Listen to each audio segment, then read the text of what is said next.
இப்போ ஒரு RSS தலைவர் இங்க வராருன்னு வச்சுக்கோங்க, இல்ல நம்ம பிரதமர் மோடிஜி அவர்களோ இல்ல உள்துறை அமைச்சரோ இங்க வராருன்னு வச்சுக்கோங்க, இந்த மாதிரி கண்டிஷன்ஸ்லாம் போடுவீங்க? இந்த மாதிரி பவர் கட் பண்ணுவீங்க?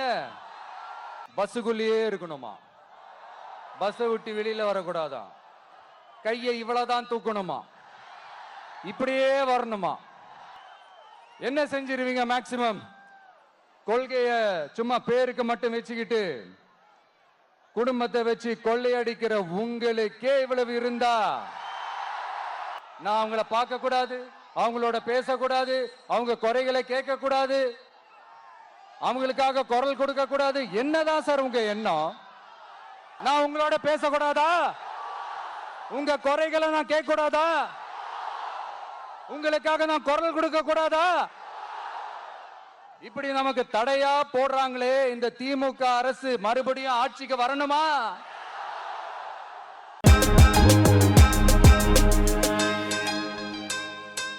எல்லாருக்கும் வணக்கம்.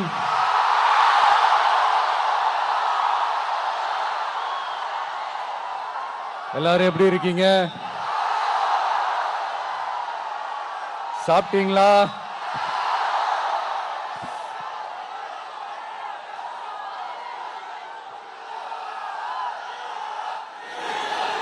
அண்ணா அவர்களுக்கு ஒரு வணக்கம், பெரியார் அவர்களுக்கு ஒரு வணக்கம். இப்ப நான் எந்த மண்ணில் நின்னுட்டு இருக்கிறேன் தெரியுமா? ஆண்டவர் அன்போட நெல்லுக்கடை மாரியம்மன் அன்னை வேளாங்கண்ணி ஆசியோட கடல் தாய் மடியில் இருக்கிற என் மனசுக்கு ரொம்ப நெருக்கமான நாகப்பட்டினம் மண்ணில் இருந்து நின்று பேசிட்டு இருக்கிறேன். என் நெஞ்சில் குடியிருக்கும்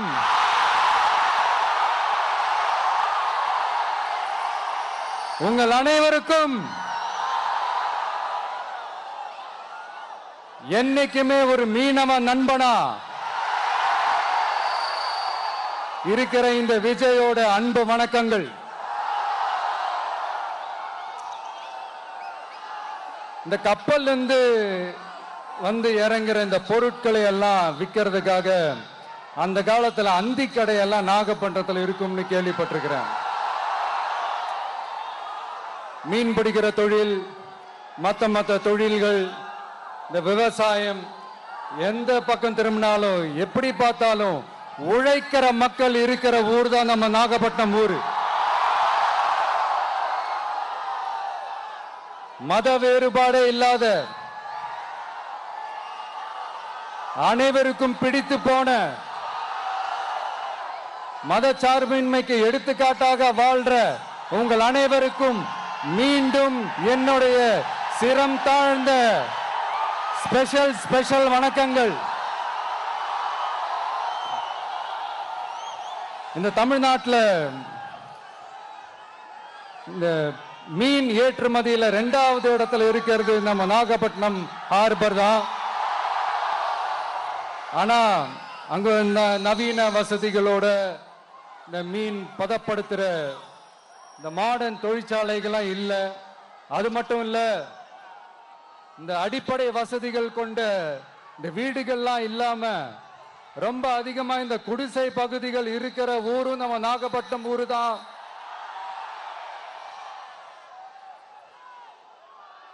இந்த முன்னேற்றத்திற்கெல்லாம் எங்கள் ஆட்சிதான் சாட்சி.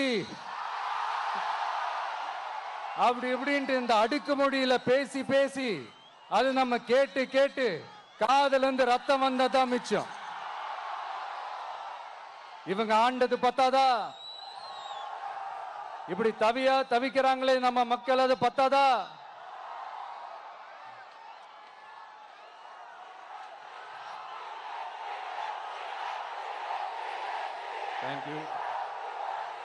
தேங்க்யூ. இந்த இலங்கை கடற்படையால நம்ம மீனவர்கள் தாக்கப்படுறதையும் அதுக்கான காரணத்தை பத்தியும் அதுக்கான தீர்வை பத்தியும் நான் மதுரை மாநாட்டிலே நான் பேசியிருந்தேன். அது ஒரு தப்பா? மீனவர்களுக்காக குரல் கொடுக்கிறதும் அவங்களோட நிக்கிறதும் நம்மளுடைய கடமை, நம்மளுடைய உரிமை. நான் என்ன இன்னைக்கு நேத்தாங்க அவங்களுக்காக குரல் கொடுக்கிறேன். இதே நாகப்பட்டினத்துல 14 வருஷத்துக்கு முன்னாடி 2011ல February 22 இதே நம்ம மீனவர்கள் தாக்கப்பட்டதை கண்டிச்சு ஒரு பொதுக்கூட்டம் ஒண்ணு நடத்தணும் இல்லையா? இந்த விஜய் களத்துக்கு வர்றது ஒண்ணு புதுசு இல்ல கண்ணா.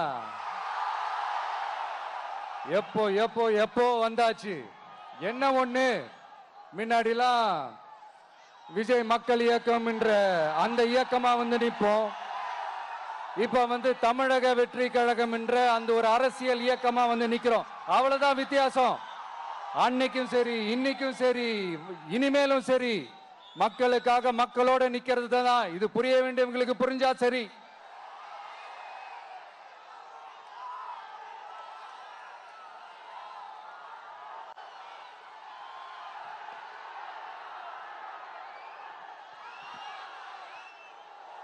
மீனவர்களுக்காக குரல் கொடுக்கிற இதே சமயத்தில் நம்ம தொப்புள் கொடி உறவுகளான ஈழத் தமிழர்கள், அவங்க இலங்கையில் இருந்தாலும் உலகத்தில் எந்த மூலையில இருந்தாலும் தாய்ப்பாசம் காட்டின தலைவனை இழந்து தவிக்கிற அவங்களுக்காகவும் குரல் கொடுக்கிறது, அவங்களுக்காகவும் நிக்கிறது நம்மளோட கடமை இல்லையா? மீனவர்களோட உயிர் எந்த அளவுக்கு முக்கியமோ அந்த அளவுக்கு ஈழத் தமிழர்களோட அவங்களுடைய கனவுகளும் அவங்களுடைய வாழ்க்கையும் நமக்கு ரொம்ப ரொம்ப முக்கியம்.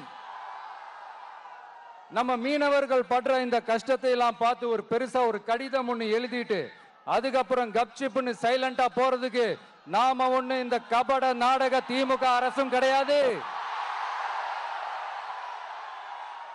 மத்த மீனவர்கள்னா இந்திய மீனவர்கள், நம்ம மீனவர்கள்னா தமிழக மீனவர்கள். இப்படி பிரிச்சு பார்த்து பேசுறதுக்கு நாம ஒண்ணு பாசிச பாஜக அரசும் கிடையாது. நிரந்தரமான தீர்வு, நிரந்தரமான ஒரு இந்த ப்ராப்ளத்தை சால்வ் பண்றதுதான் நம்மளுடைய ஒரு முக்கியமான ஒரு அஜெண்டாவே. சரி, இப்ப நம்ம நாகப்பட்டினம் ஏரியாவுக்கு வருவோம்.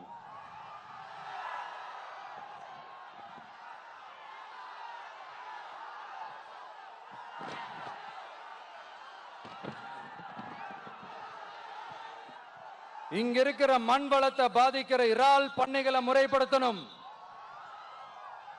அப்பதான் மீனவர்களோட வாழ்வாதாரமும் விவசாயிகளோட வாழ்க்கையும் பாதிக்காம இருக்கும். கடலோர கிராமங்கள மீன் அரிப்புல இருந்து பாதுகாக்கிற அலையாத்தி காடுகளை அழிக்கிறத பத்தி தடுத்து நிறுத்தி அதுக்கு ஒரு வழி பண்ண வேண்டிய அரசாங்கத்துக்கு இதை விட ஒரு முக்கியமான ஒரு வேலை ஒண்ணு இருக்கு. அது என்ன தெரியுமா? சொந்த குடும்பத்தோட வளர்ச்சியும் சொந்த குடும்பத்தோட சுயநலமும் தான் அந்த முக்கியமான வேலை. இங்க இருக்கிற மக்களுக்கு குடிக்க தண்ணி இல்லாம தவிக்கிறாங்க. அதுக்கு தீர்வா காவிரி தண்ணியை கொண்டு வரலாம், மக்களோட தாகத்தை தீர்க்க. கொண்டு வந்தாங்களா? இவ்வளவு பாரம்பரிய கடல் சார்ந்த ஊர்ல ஒரு கவர்மெண்ட் மெரைன் காலேஜ் ஒண்ணு கொண்டு வரலாம். கொண்டு வந்தாங்களா? மீன் சம்பந்தமான எந்த தொழிற்சாலையும் அமைக்கல. அமைச்சாங்களா? அட்லீஸ்ட் நிறைய பேருக்கு வேலை வாய்ப்பு கிடைக்கிற மாதிரி தொழில் வளர்த்தியாவது பெருக்கலாம். அதையாவது செஞ்சாங்களா? ஆனா ஒவ்வொரு டைமும் வெளிநாட்டுக்கு டூர் போயிட்டு வர்றப்பெல்லாம் அத்தனை கோடி முதலீடு, இத்தனை கோடி முதலீடுன்னு சிஎம் அவர்கள் சிரிச்சுக்கிட்டே சொல்லுவாரு. சிஎம் சார், மனசை தொட்டு சொல்லுங்க, வெளிநாட்டு முதலீடா இல்ல வெளிநாட்டுல முதலீடா? ஒட்டுமொத்த தமிழ்நாட்டுக்கும் முதலீடா இல்ல உங்க குடும்பத்தோட முதலீடு வெளிநாட்டுக்கு போகுதா? வேளாங்கண்ணி, நாகூர், கோடியக்கரைன்னு இங்க இருக்கிற டூரிஸ்ட் பிளேஸ் எல்லாம் கொஞ்சம் நல்லா டெவலப் பண்ணலாம். பண்ண என்ன குறைஞ்சா போயிடுவீங்க? வேதாரண்யம் பகுதியில் உப்பு ஏற்றுமதி செய்யறதுக்கு வசதியை செஞ்சு கொடுக்கலாம். செஞ்சாங்களா? நாகூர் ஆண்டவர் அரசு மருத்துவமனையில பிரசவம் பார்க்கிற டாக்டரே இல்லையா? நாகப்பட்டினம் புது பஸ் ஸ்டாண்டையாவது சுத்தமா சுகாதாரமா வச்சுக்கிறாங்களா? நாகப்பட்டினம் ரயில்வே ஸ்டேஷன் வேலைகளை சீக்கிரமா முடிச்சு வைக்கலாம், அதையாவது செஞ்சாங்களா? இங்க ஏற்கனவே இருந்த ஸ்டீல் ரோலிங் மில்லையும் ரயில் பெட்டி தயாரிக்கிற தொழிற்சாலை மூடிட்டாங்க. அத மறுபடியும் திறந்தா நிறைய பேருக்கு வேலை வாய்ப்புகள் கிடைக்கும். ஏன் அதை பத்தி யோசிக்கல? மேலக்கோட்டை வாசல் NH மேம்பாலம் கட்டி 50 வருஷம் ஆச்சு, அது சரியா மேம்படுத்தலாம், அதை செஞ்சாங்களா? Thanjavur to Nagapattinam NH road வேலை பல வருஷமா நடக்குது, இன்னும் முடிச்ச பாடே காணும், அதை வேகப்படுத்தி முடிச்சிருக்கலாம், அதையாவது செஞ்சாங்களா?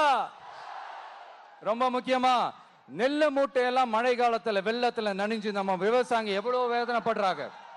அதுக்கு சரியான ஒரு குடவுன் கட்டி தரலாம், அதையாவது கட்டி தந்தாங்களா? எலெக்ஷனுக்கு முன்னாடி திமுக காரங்க வந்து செய்வோம் செய்வோம் செய்வோம் செய்வோம்னு சொன்னாங்களே, செஞ்சாங்களா? இதெல்லாம் எதுவுமே செய்யாம எல்லாத்தையும் செஞ்ச மாதிரியே அதையும் பெரியமையா வேற சொல்லுவாங்க இவங்க. நான் வந்து போன வாரம் திருச்சிக்கும் அரியலூர் மாவட்டத்துக்கும் போய் நம்ம மக்களை சந்திக்க போயிருந்தேன். அப்போ பெரம்பலூரும் போக வேண்டியது. அங்க சில ரூல்ஸ் அண்ட் ரெகுலேஷன்ஸ், ஒரு கட்டத்துக்கு அப்புறம் இந்த பஸ்ஸே மூவ் ஆகல. அதுக்கப்புறம் அதை தாண்டி ஒரு டைமுக்கு மேல பேசுறது, சரி அதெல்லாம் விடுங்க. இந்த நேரத்தில் பெரம்பலூர் பகுதி மக்களுக்கு நான் மன்னிப்பு கேட்டுக்கிறேன். சீக்கிரமாவே உங்களை தேடி நான் வருவேன் ஃபார் ஷுவர். நம்ம வந்து இந்த டூர் பிளான் இந்த ஷெட்யூல் போட்டதுக்கு அப்புறம் அது என்னப்பா சனிக்கிழமை சனிக்கிழமை சனிக்கிழமை அப்படின்னு ஒன்று ஸ்டார்ட் ஆச்சு. அது ஒன்றும் இல்லை, உங்க எல்லாரையும் வந்து பார்க்கும்போது உங்களுக்கு எந்த விதமான டிஸ்டர்பன்ஸும் இருந்துடக்கூடாது. முக்கியமா உங்களுடைய வேலைகளுக்கு எந்த விதமான டிஸ்டர்பன்ஸும் இருந்துடக்கூடாது அப்படின்ற ஒரே காரணத்துக்காக தான் இப்படி வீக்கெண்டா பார்த்து இப்படி இந்த பிளானை ஷெட்யூல் பண்ணோம். லீவு நாட்கள்ல ஓய்வு நாட்கள்ல வரணும்ன்றதான் அந்த எண்ணமே. அது மட்டும் இல்ல, அரசியல்ல சில பேருக்கு நம்ம ஓய்வும் கொடுக்கணும் இல்லையா? அதனாலதான் இந்த ஓய்வு நாட்களா பார்த்து இப்படி செலக்ட் பண்ணோம். சரி, இப்போ நம்ம மக்களை சந்திக்கிறதுக்கு, நம்ம சொந்தங்களை சந்திக்கிறதுக்கு எத்தனை கட்டுப்பாடுங்க. அந்த இடத்துல பர்மிஷன் இல்ல, இந்த இடத்துல பர்மிஷன் இல்ல. ஆனா அதுக்கான காரணங்கள்லாம் நீங்க கேட்டீங்கன்னா சொத்தையான காரணமா இருக்கும். அங்க பேசக்கூடாது, இங்க பேசக்கூடாது, 5 நிமிஷம் தான் பேசணும், 10 நிமிஷம் தான் பேசணும். நான் பேசுறதே 3 நிமிஷம் தான். அதுலயும் அது பேசக்கூடாது, இதை பேசக்கூடாதுன்னு சொன்னா அப்புறம் தான் எதை தான் பேசுறது. அரியலூர்ல போனப்போ நான் கரெக்டா அந்த ஊருக்கு போறதுக்கு முன்னாடி ஒரு அந்த ஏரியாலேயே அந்த பவர் கட்டு. அப்புறம் நான் திருச்சிக்கு போய் நான் பேச ஆரம்பிச்சதுக்கு அப்புறம் அந்த ஸ்பீக்கருக்கு போற அந்த வயரு கட்டு. இல்ல, நான் தெரியாம தான் கேட்கிறேன் சிஎம் சார். ஃபார் எக்ஸாம்பிள், இப்போ ஒரு RSS தலைவர் இங்க வராருன்னு வச்சுக்கோங்க, இல்ல நம்ம பிரதமர் மோடிஜி அவர்களோ இல்ல உள்துறை அமைச்சரோ இங்க வராருன்னு வச்சுக்கோங்க. இந்த மாதிரி கண்டிஷன்ஸ்லாம் போடுவீங்க, இந்த மாதிரி பவர் கட் பண்ணுவீங்க, இந்த மாதிரி வயர் கட் பண்ணுவீங்க. கொஞ்சம் கட் பண்ணி தான் பாருங்களேன். முடியாதுல, பேஸ்மெண்ட் அதிரும்ல. நீங்க தான் மறைமுக உறவுக்காரர்களாச்சே. இதாவது பரவாயில்லைங்க. இதை தாண்டி ஒரு ரூல் ஒண்ணு போட்டாங்க, பஸ்ஸுக்குள்ளேயே இருக்கணுமா, பஸ்ஸை விட்டு வெளியில வரக்கூடாதான், கையை இவ்வளவுதான் தூக்கணுமா, இப்படியே வரணுமா. மக்களை பார்த்து சிரிக்காத, மக்களை பார்த்து கையசைக்காத, இப்படி எல்லாம். ஐயோ ஐயோ ஐயோ, நானும் என்னவோ ஏதோ நினைச்சேங்க. செம்ம காமெடியா இருக்குங்க. I am just enjoying like anything. நேரடியாவே கேட்கிறேன், சிஎம் சார் மிரட்டி பாக்குறீங்களா? அதுக்கு இந்த விஜய் ஆள் இல்ல சார், அதுக்கு நாம ஆள் இல்ல சார். என்ன செஞ்சிருவீங்க? மேக்சிமம் கொள்கைய சும்மா பேருக்கு மட்டும் வச்சுக்கிட்டு குடும்பத்தை வச்சு கொள்ளையடிக்கிற உங்களுக்கே இவ்வளவு இருந்தா, சொந்தமா உழைச்சி சம்பாதிச்ச எனக்கு எவ்வளவு இருக்கும்?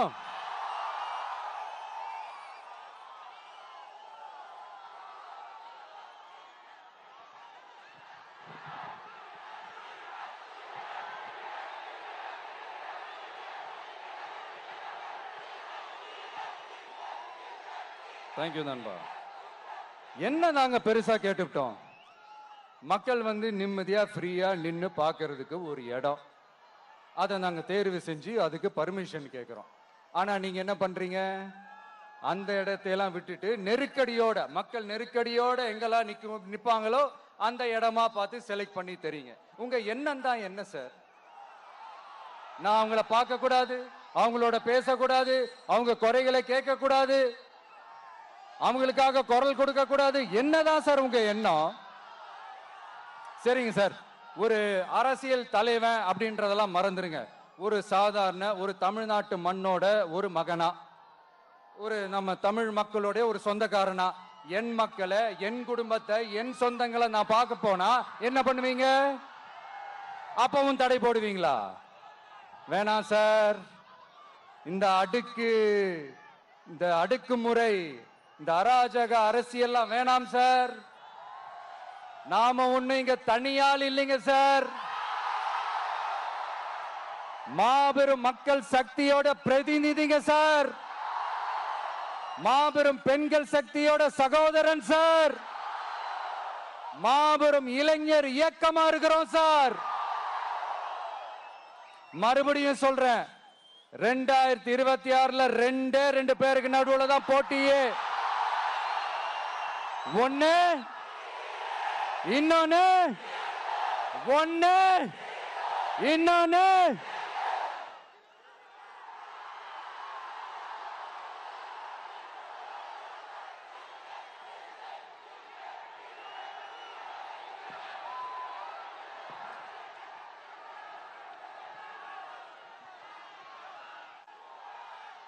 இந்த பூச்சாண்டி வேலையெல்லாம் காட்டுறதை விட்டுட்டு தில்லா கெத்தா நேர்மையா எலெக்ஷனை சந்திக்க வாங்க சார்.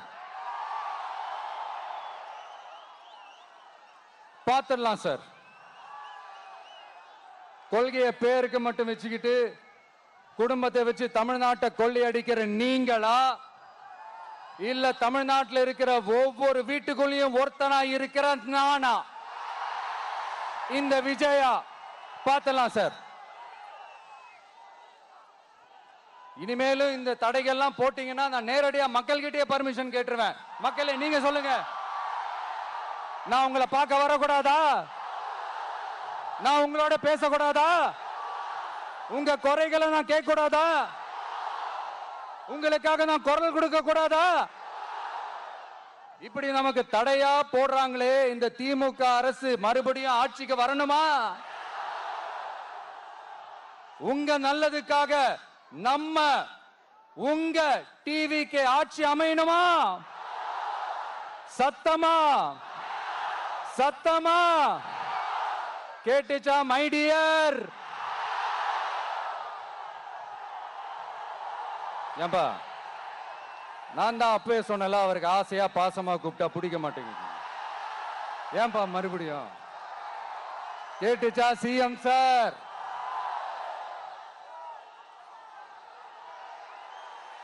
இந்த போர் முழக்கம் உங்களை ஒரு நிமிஷம் கூட தூங்க விடாது, துரத்திக்கிட்டே வரும். கான்பிடென்டா இருங்க, நல்லதே நடக்கும், வெற்றி நிச்சயம். மீண்டும் சந்திக்கும் வரை நன்றி, வணக்கம்.